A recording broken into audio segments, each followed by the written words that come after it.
আমি টোপা ফুলের চাটনি করে দেখাবো। এটা খুব সহজ পদ্ধতিতে করা যায়। এখানে সাদা সর্ষে রেখেছি আর একটা শুকনো লঙ্কা চিড়ে রেখেছি।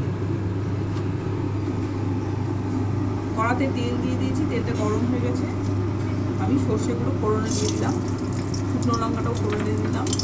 এবার টোপা ফুলগুলো পরিষ্কার করে ধুয়ে রেখেছি, এগুলো আমি দিয়ে দিই।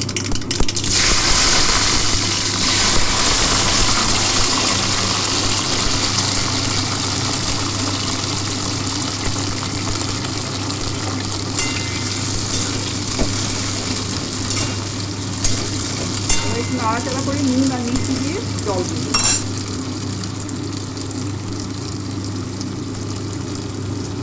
সামান্য নুন দিয়ে দিলাম, মিষ্টিটা একটু বেশি লাগে, আমি চিনি দিয়ে দিলাম।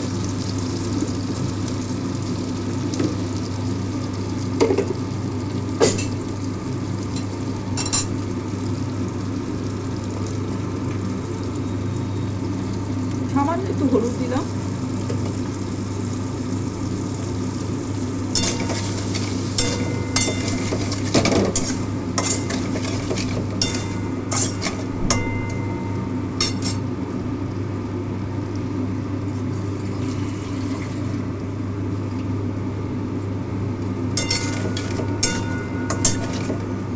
এবার আমি জল দিয়ে দেবো।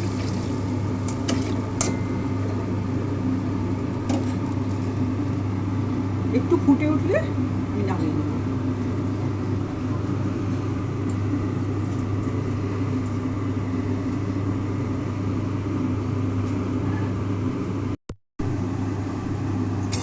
এবার আমার ফুলের অম্বলটা তৈরি হয়ে গেছে, নামিয়ে নেব। ফুটে গেছে, রসও বেরিয়ে এসেছে দেখুন। এবার আমি নামিয়ে নেব।